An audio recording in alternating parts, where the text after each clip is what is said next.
Comment se protéger naturellement et efficacement contre le coronavirus ou la pneumonie de Wuhan? Vous avez dû voir récemment, si vous avez la télévision et que vous regardez les médias, que beaucoup d'informations sont divulguées et propagées sur le coronavirus. Peut-être que vous vous inquiétez, peut-être que vous avez même peur de cette maladie qui arrive à l'improviste jusque chez nous. Sachez que vous pouvez vous protéger efficacement et naturellement contre le coronavirus, non pas en attendant un hypothétique vaccin qui va peut-être venir d'ici quelques mois ou quelques années, ou vous prendre des masques pour vous protéger et avoir peur de toutes les personnes qui vous entourent, mais simplement en remontant votre immunité. Et donc en remontant votre immunité, vous serez plus à même à ne pas être sujet à cette maladie comme à toutes les autres maladies qui sont virales. Donc première chose, comment augmenter votre immunité et vous protéger efficacement contre le coronavirus? La première chose que je vais vous dire, vous vous en doutez, c'est bien sûr de jeûner. Sachez que même en faisant un jeûne intermittent, c'est-à-dire en ne buvant pas et en n'en mangeant pas pendant 12, 14 ou 16 heures par jour pendant quelques jours, vous allez augmenter votre résistance au virus, aux bactéries. Votre système immunitaire va être boosté, vous allez régénérer votre muqueuse intestinale. Je vous conseille bien sûr, si vous le pouvez, de faire un jeûne de 3 à 5 jours complet, donc un jeûne qui sera plutôt hydrique avec de l'eau, des infusions ou éventuellement des jus, et pendant 5 jours vous allez refaire entièrement votre muqueuse intestinale, siège de 80% de votre immunité, et vous allez booster votre système immunitaire vraiment en pratiquant le jeûne. Vous pouvez pratiquer le jeûne par exemple 5 jours une fois tous les 3 mois pendant que la pandémie est présente. Vous pouvez également faire attention à votre alimentation. Il est évident qu'il faut changer d'alimentation, s'éloigner des produits raffinés, industriels, passer sur une alimentation plutôt crue, plutôt végétale. Au minimum 50 à 70% de votre assiette doit être composée de végétaux, donc c'est-à-dire de crudités, de salades. Vous allez me dire en hiver c'est un peu plus difficile. Vous pouvez vous faire à côté des féculents, des céréales ou des protéines pour réchauffer votre assiette. C'est tout à fait faisable. Sachez que vous pouvez passer aussi sur une alimentation végétarienne pendant plusieurs semaines, plusieurs mois sans souci. Il y a plein de possibilités dans l'alimentation vivante lorsqu'on l'explore un peu. Dans tous les cas, je vous invite à vous éloigner de tout ce qui est raffiné, tout ce qui est industriel. Et troisième chose, vous éloigner de tout ce qui produit des cols. Donc arrêtez de manger des céréales. Toute notre alimentation est vraiment basée sur la consommation de gluten, de non-gluten, de céréales. Tous les repas sont pratiquement faits de riz, de pain, de pâtes pour la plupart des personnes. Sachez que cela crée beaucoup de mucus, beaucoup de mucosité, de ce qu'on appelle des cols, des déchets colloïdes. Les déchets colloïdes vont se fixer sur les poumons et donc c'est très mauvais pour votre système pulmonaire. Sachez que les poumons sont le deuxième émonctoire après les intestins. C'est un émonctoire secondaire de sortie des déchets. Donc sachez que si déjà vous avez des pathologies ORL, c'est que votre intestin, votre foie, vos reins ne fonctionnent pas de façon optimale, et c'est surtout que vous consommez sûrement trop de céréales et trop de colle.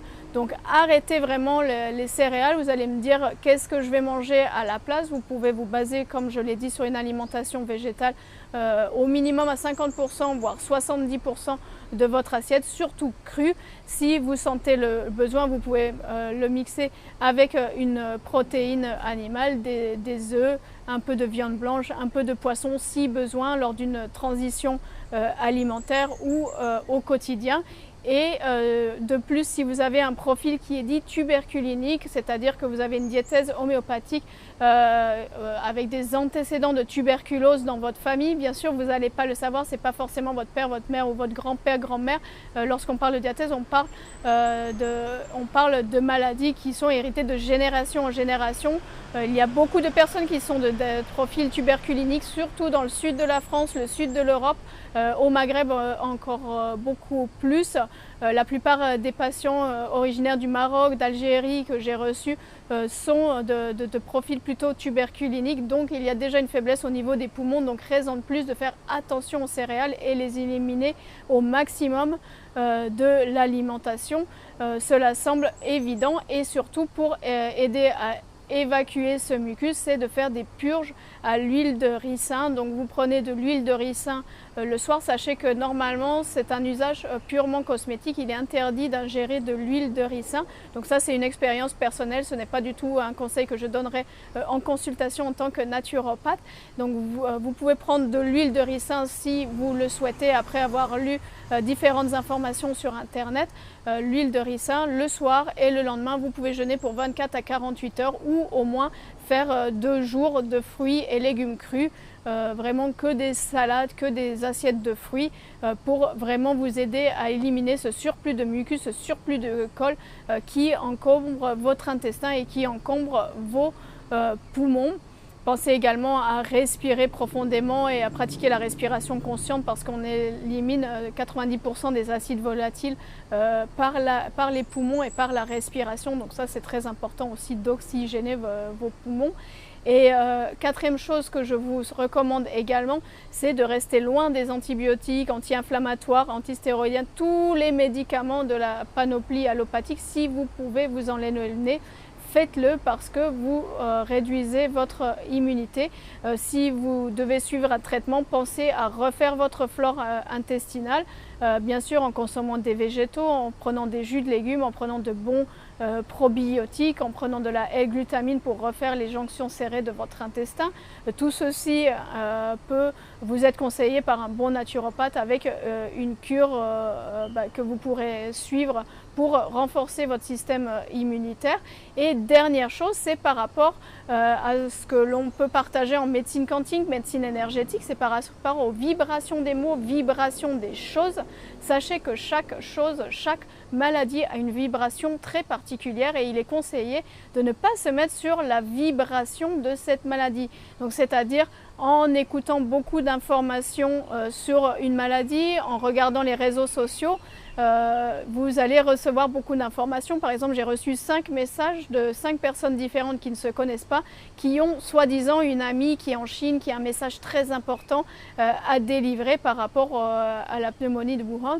Sachez que, bien sûr, je vous invite à ne pas ouvrir ces messages, parce que sûrement que ces messages vont véhiculer des informations sur la maladie avec une vibration particulière qui va vous mettre en résonance avec cette maladie. Évitez de regarder trop les informations.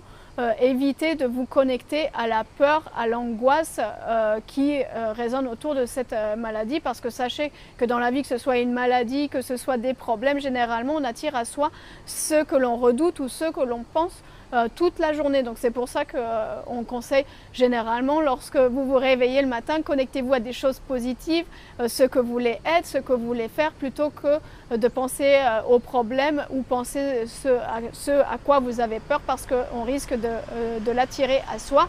Et sachez qu'en médecine quantique, on utilise des appareils maintenant qu'on appelle des systèmes non linéaires, systèmes des NLS. On traite par fréquence les maladies ou les faiblesses des organes. Donc sachez que tout est vibratoire, tout est onde, et donc il est conseillé d'éviter de se mettre sur la vibration de quelque chose que l'on ne veut pas avoir dans sa vie. Voilà, j'espère que vous aurez bénéficié de ces conseils. Alors bonne régénération, bonne alimentation vivante, n'ayez pas peur, soyez confiants et surtout soyez en pleine forme.